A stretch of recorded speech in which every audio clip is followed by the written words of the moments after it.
Since the fall of Earth, Vortigaunts have presented themselves as humanity's greatest allies. They fight alongside our rebels, aid in our technology, and provide crucial support against the Combine. Their efforts help close a super portal, yet even with their powers of foresight, a key member of the Resistance was killed without the slightest intervention from them. They're on our side, right? In this episode, we will peer beneath the surface of a species shattered by endless war. Chess masters wielding chilling gifts similar to the G-Man, foresight, time manipulation, an unyielding desperation to survive at any cost, and ruthless intelligence. So sit back and relax as I, Scarion, dive into the history of the Vortigaunt and uncover their true goal. This is a documentary for humans by humans, funded by our benefactors.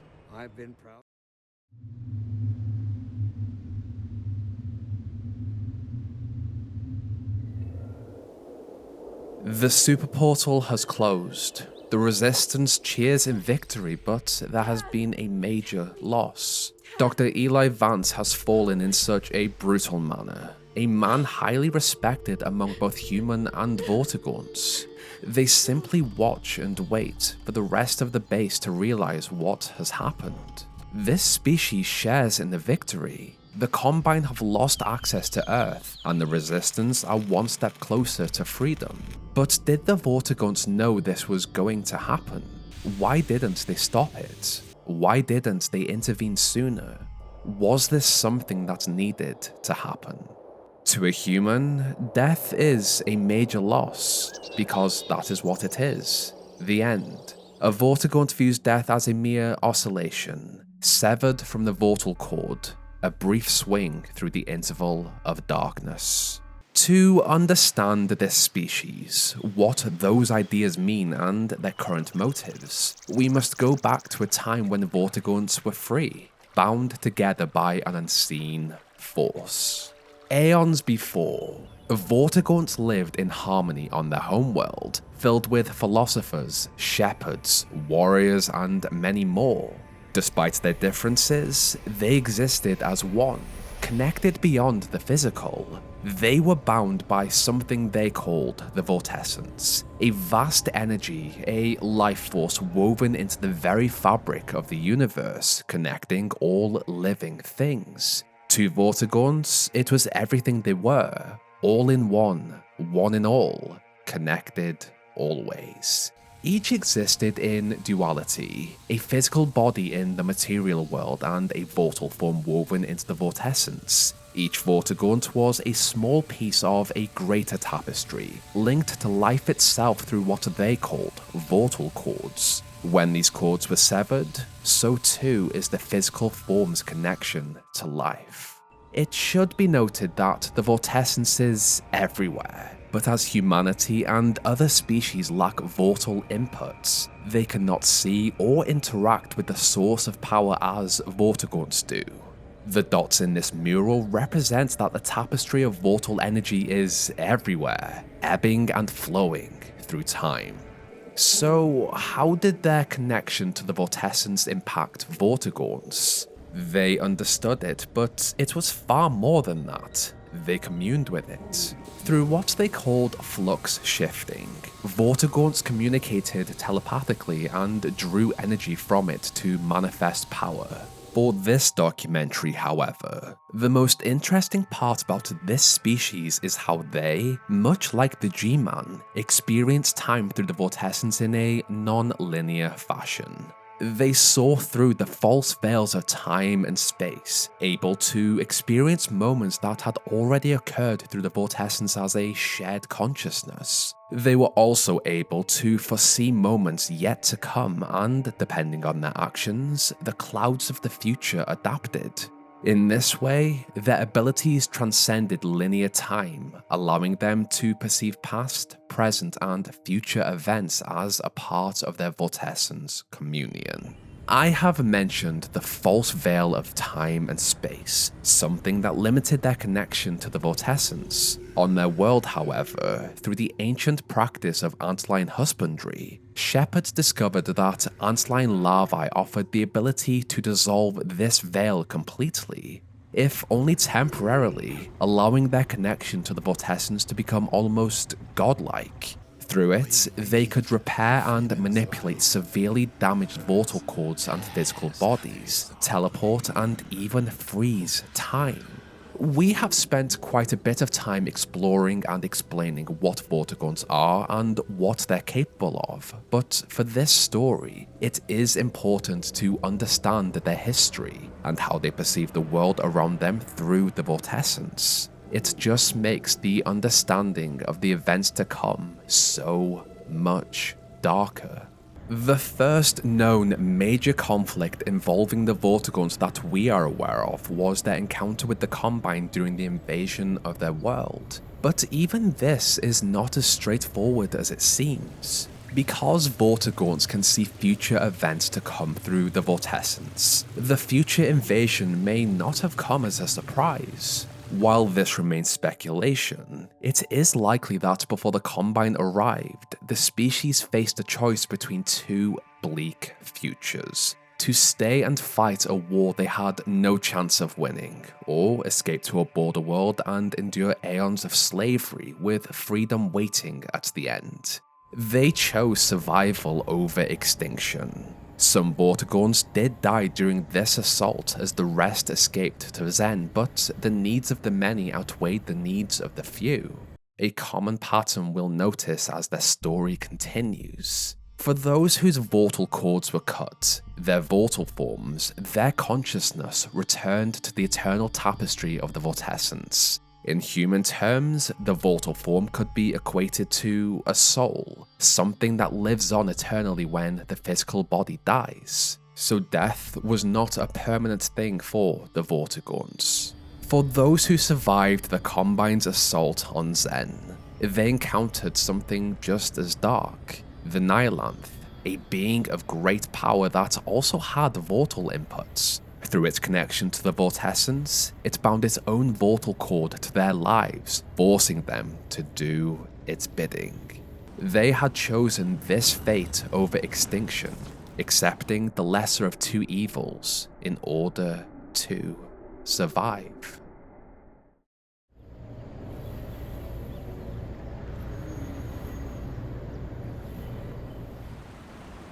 Vortigaunts have claimed they were held in servitude for aeons under the Nihilanth. This, however, was better than the other option. This enslavement came to an end with the resonance cascade caused by the Black Mesa incident and the arrival of what they would describe as their Talisman of Victory.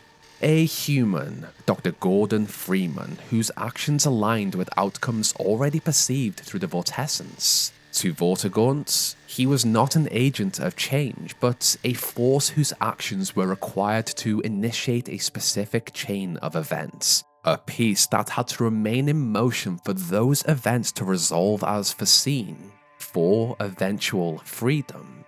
The first of these was the severing of the Nihilanth's vortal cord, and with it, its connection to life and Vortigaunts. Freeman's actions freed them from a lesser evil the moment the scientists struck the creature, a spur of hope for what came next, but they knew things would get worse before they improved. As for Freeman himself, their Talisman of Victory, the Freeman, he was steered by another force, one they did not name but were aware of. Following their liberation, this force plucked him between the barriers of space and time and stored him away for a future plan. Vortkind had survived enslavement for aeons, escaped the yoke of change through the actions of the Freeman, and in this moment, the future they had perceived, the dominoes that had to fall aligned with a future the entity had also foreseen. They just had to wait once more. Having migrated to Earth from Zen following the fallout of the Resonance Cascade, Vortigaunts hid themselves away during the Combine invasion. Earth had been detected as a result of that same event. When a human resistance formed from former Black Mesa scientists began to take shape, they accepted a request to collaborate from their leader, Dr. Eli Vance. For decades, the Combine hunted Vortigaunts in an attempt to study their connection to the Vortessence, seeking to exploit it for their own ends. This pursuit was obstructed by the Vortigaunts' partnership with humanity. Across the wasteland of Earth, Vortigaunts became vital members of resistance bases. They used their natural connection to the Vortessence to power equipment, communicate across great distances, relay information on Combine activity, and assist with technology and research. As they worked, the humans spoke of the one who had brought an end to the Resonance Cascade, Gordon Freeman, and of how he had simply disappeared. The Vortigaunts did not correct these accounts. They omitted what they knew and what they were capable of. During this period on Earth, groups of Vortigaunts had also established camps located nearby antlion colonies, a natural attempt to return to their ancient practice of antlion husbandry, and more importantly, to access their sacred larvae. Humans and Vortigaunts had the same goal, to be free from Combine rule, and through Eli's kindness, they saw him in the highest regard, the Eli Vance. Though Vortigaunts had found sanctuary within hidden resistance bases, worked with them for the same goal, and had access once more to antlion larvae, they did not free Gordon. They knew he had been taken by the one they did not name, and they knew where he was. Their partial freedom and their renewed access to antlion larvae had returned their ability to pause time, to teleport, and even to enter the barriers between space and time. And yet, just as the G-Man believed, it was not yet time for Gordon's return to Earth. Through Vortessence-induced visions of the future, they had seen the trajectory of what needed to happen, and for now, they allowed the G-Man to keep him. And here lies the heart of the issue: their choice not to act, not to intervene. Much like the G-Man, humans were ultimately treated as pieces on a board, set into motion at precise moments to ensure a liberation already foreseen. The Vortigaunts did not move these pieces themselves. Instead, they chose not to act, not to interfere, not to impede the events yet to come. Their kind had endured aeons of enslavement and loss, and these events needed to happen. If not, in the end, they understood their story would resolve in one of two ways: total victory or extinction. 17 that I elected to establish my administration here in the city. Much had happened on Earth in the 20 years following the invasion. The Combine ruled with an iron grip, but beneath that control, the resistance had grown, spreading across the wasteland in hidden settlements and safe zones. Human and Vortigaunts fought side by side. They shared food, shelter, and loss. Over time, a strong bond had formed between the two, united by a common goal: to rid Earth of the Combine. And then Gordon Freeman returned. To humans, his return was a welcome surprise. He had also not aged a day. To Vortigaunts, their talisman of freedom, their Freeman, their pawn had been put into play on the chessboard to finally play his role. As they met him on his journey, Vortigaunts praised the Freeman for his role in freeing them from the Nihilanth. They called him kin and clearly valued him just as highly as Eli Vance. However, beneath the surface, just as many Vortigaunts had perished on this long path to freedom, so too would some of the humans they collaborated with. They had seen it. It needed to happen. With talks of pawns, manipulation, sacrifices, and secret agendas, we need to look at the moments that occurred over this short period of time. How Vortigaunts could have intervened but chose to remain silent. They knew of the events to come. The massacre at Black Mesa East was a pivotal moment that resulted in the capture of Eli Vance. Through their communion with the Vortessans, the Vortigaunts present at this location would have known of Judith's upcoming betrayal, but for the foreseen future to play out properly, they had to allow the assault to occur so that Freeman would embark on an adventure to save the Resistance leader from Nova Prospekt. In the aftermath of Nova Prospect's destruction, they once again remained silent. A silence not born of shock or loss, but of restraint, as human and Vortigaunt prisoners alike were killed in the explosion. I'm sure they would have grieved too, but human emotion is powerful and incites extraordinary moments in the darkest times. In the week that followed, the human part of the Resistance believed Gordon Freeman and Alex Vance to have fallen in the collapse, but unknown to them, they were suspended in a failed teleportation sequence, alive. The fall of a combined stronghold, alongside the perceived deaths of Freeman and Vance, pushed the Resistance to take to the streets, to openly fight back against the Combine. This moment was the match that ignited the uprising. Throughout it all, the Vortigaunts did nothing to correct what the humans believed. They understood the effect grief has on humanity, and they allowed it to become the spark that everything had been leading towards. Black Mesa East had to happen so that Nova Prospekt could fall. When Freeman and Vance materialized 1 week after the destruction of Nova Prospekt, they returned to a war-torn City 17. A chain of events that led directly to Freeman's confrontation with Dr. Breen at the top of the Citadel. With that in mind, we have to consider how Resistance Vortigaunts could have helped. At any point, these Vortigaunts with access to antlion larvae could have teleported themselves and Resistance members directly into the Citadel to attempt a rescue from Dr. Vance's new prison, but they did not. Many human lives once again were lost in the battle to clear a pathway for Freeman, and it is here we see the moment another domino these Vortigaunts had seen: the destabilization of the Citadel core, and in turn, its meltdown and the death of Wallace Breen.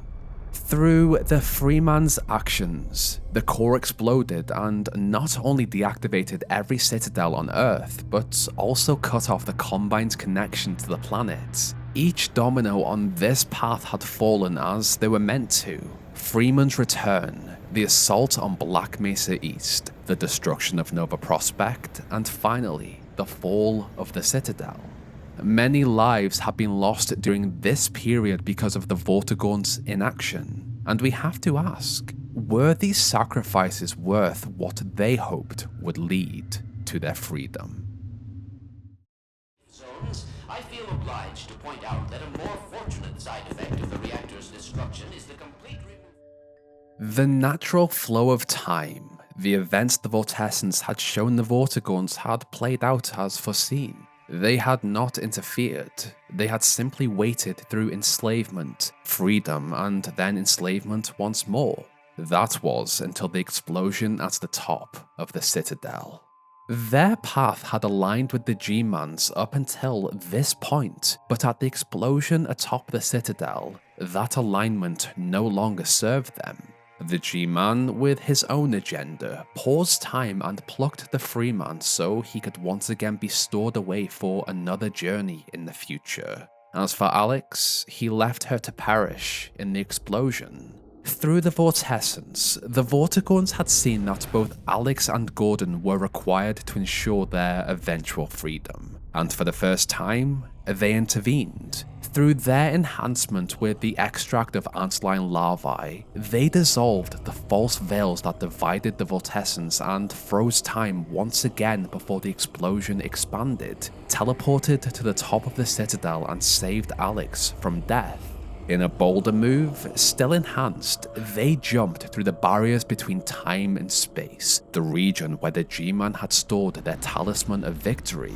In this Stasis Heist, 8 Vortigaunts held the entity back, while 2 others located, awakened and teleported the Freeman to safety. This action demonstrated that the Vortigaunts could interfere when they chose to, and that their power, in numbers at least, matched the G-Man's. The entity, angered by this intrusion, had not anticipated something so brash from a group of Vortigaunts, a species that had endured so much hardship. These actions showed their hand, revealing that they too had an interest in his pawn and in Alex. From that moment on, the Vortigaunt power shielded the Freeman from the G-Man's influence. They watched over him as he and Alex escaped City 17, and they kept the G-Man at bay.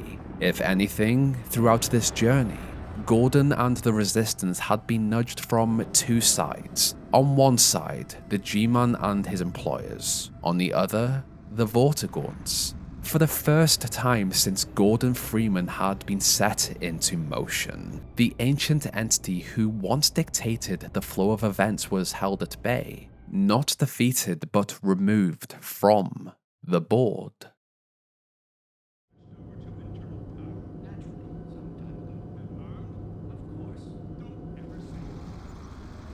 Alex Vance had been intended to perish at the top of the Citadel, at least within the G-Man's plan. The Vortigaunts had changed that.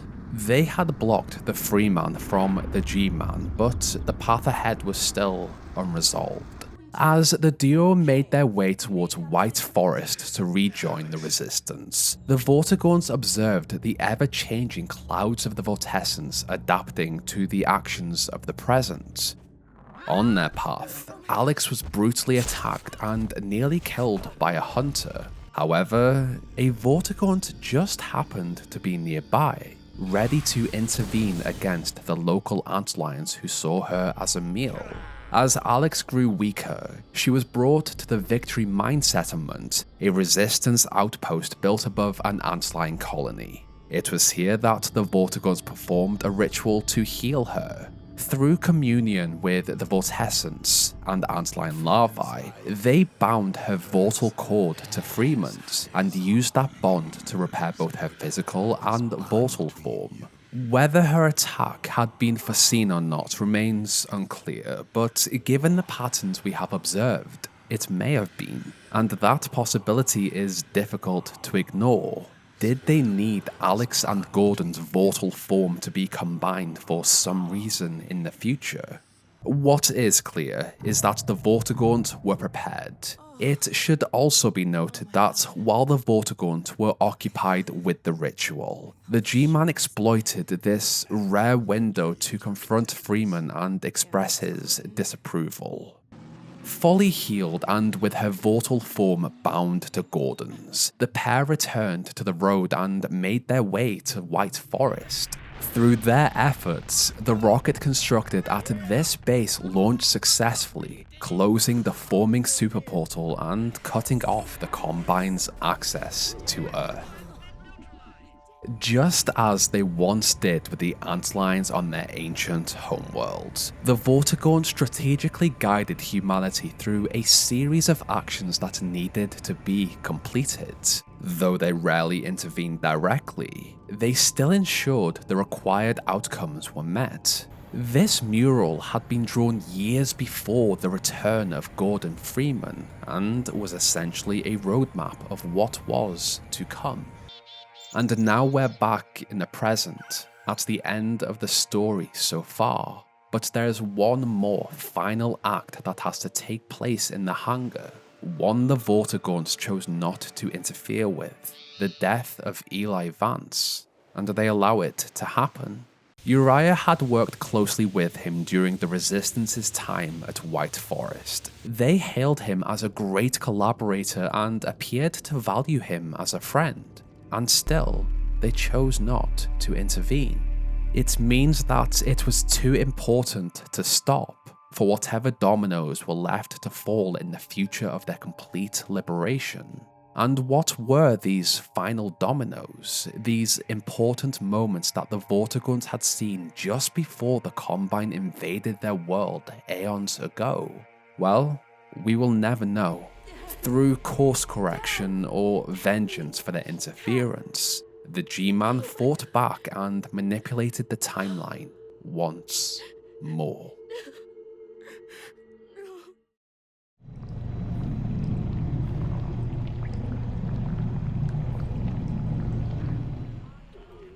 Five years before the return of Gordon Freeman, many Vortigaunts felt a shift. Something had adjusted the events to come. Something unnatural had occurred to the timeline, and as each second passed, moments that had occurred and moments yet to come were rewritten. One Vortigaunt, Gary, severed from the Vortessence, struggled to understand this change. The future he saw, painted in this mural, drifted and changed within the clouds of the Vortessence. Eli Vance was foreseen to die in 5 years, but the future shifted as to whether this would come to pass. Vortigaunts had sabotaged the G-Man and his employer's plan through their decision to save Alex at the top of the Citadel and to rescue Gordon from stasis. The G-Man simply adjusted events, setting Alex on a journey that was never meant to occur in order to recruit her as a new agent in Gordon's place.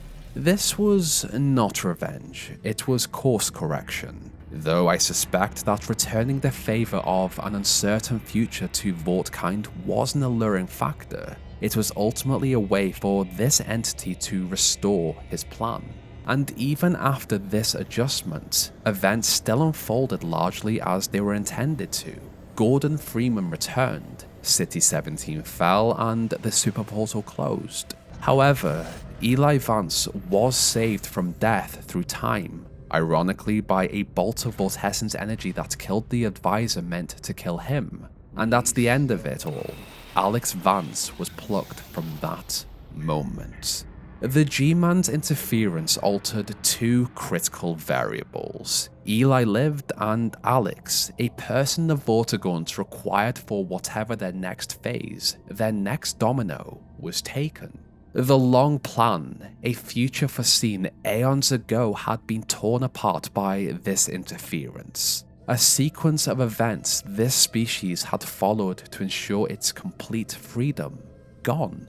Humans and Vortigaunts had been sacrificed in this war. In this plan, humans were completely unaware they were mere pawns in a war between Vortigaunts and the G-Man, both operating against the Combine. The question must be asked. Although Vortigaunts did not stop or intervene in awful events they knew were going to happen, Black Mesa East, the deaths of countless Resistance members, and most importantly, the death of Eli Vance, are they allies, villains, or both?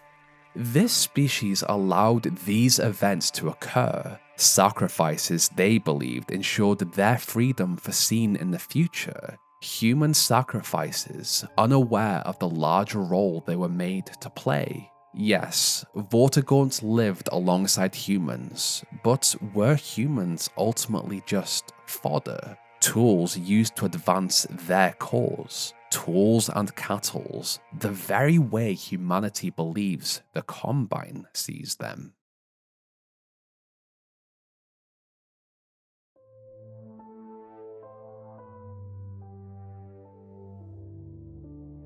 Once again, this is something very different for my channel. I've always wanted to explore the game through the perspective of Vortigaunts and see what their goal was. I'm not saying the Vortigaunts are bad, but they allowed so much to happen. Sacrifices that came from humans that they would finally get their freedom. They could have done more, but if one of their actions changed the future, I guess they had their reasons. I got a ton of this from the all-seeing Vortigaunts. Being able to use the Vortessence to experience moments that had happened in real time is crazy. If I've interpreted their use of coterminous correctly, alongside the lines about them still seeing Black Mesa, still seeing the Nylanth die, even though they were not in that chamber, it's crazy to think about how they observe everything. It makes more sense how they know of the original name of the Combine advisor, Shu'ulathoi. If they could use the Vortessence to observe other worlds, Combine invasions, and the horrors the Empire were a part of, I would love a Vortigaunt-based Half-Life game in some way. This is a documentary made by humans for humans. If you enjoyed this, then let us, me, know of the locations of any Vortigaunts you're aware of, where they're hiding. We should work together, become a collaborative union. The point of this video was to view this question through their eyes. If you don't act or speak up about something so terrible that is happening right in front of you, are you to blame too, even if you're not directly involved? This species went through so much, and I understand why they were selfish in their actions if it meant saving their entire species, but it's still dark. I didn't go into Epistle 3 in this episode, but there is a moment in which the Vortigaunt teleport onto the Borealis as it flings through time and space like a missile into the Combine overworld. Epistle 3 isn't canon, but it was written by Mark Laidlaw. If he envisioned them having this kind of power, it shows that they could literally manipulate anything. I also had to restrain from doing a complete lore deep dive into the Vortigaunts because this wasn't a lore video. It was tough, but I know at this point, if you're a viewer of this channel, you probably know about the Black Mesa incident, what the Resonance Cascade was, and other basic pieces of lore. Just like the Nova Prospect video, I went with more of a relaxed voice and amplified it with in-game audio. You guys seemed to like it last time, so this could be the standard going forward. Let me know what you thought. I also wanted to add a small section at the end of these videos. Instead of just being a voice who tells you stories, I wanted to talk about the games we're playing. I'm currently working through Assassin's Creed Origins. The story is great, but the world sadly feels empty. I'm also a completionist, so it scratches that itch when hitting every question mark. What are you guys playing lately? I also once again would like to shout out my thumbnail artist, Chick. Incredible as always. As always, like the video if you liked it, dislike it if you did not, and let me know what you thought in the comments. Subscribe if you're not already. At last, a huge thank you to those who help support on channel members and Patreon. Queen Arby, Lewis, Oren X, Drakey Phoenix, Dano Cal Drawings, 501st Clone Boy, Ruben Mendoza, Imperial Embers, Canifex, Jimsy, Average Soul, Azu, Jonas, Yali Rodriguez, Detroit, Motzi, Brina Lee, Jacqueline Lavelle, King Jack, Lifeblood, Reaper Gaming, Mamet, Kai the Zin, Zuni115, Fall Classic Source, Pooncake, Pointless Man 47, Super Rifle, Frankie, and Tiki. What did you think of this style? Are Vortigaunts villains, and what would you like me to cover next? This is where our story ends. Check back soon for a new one.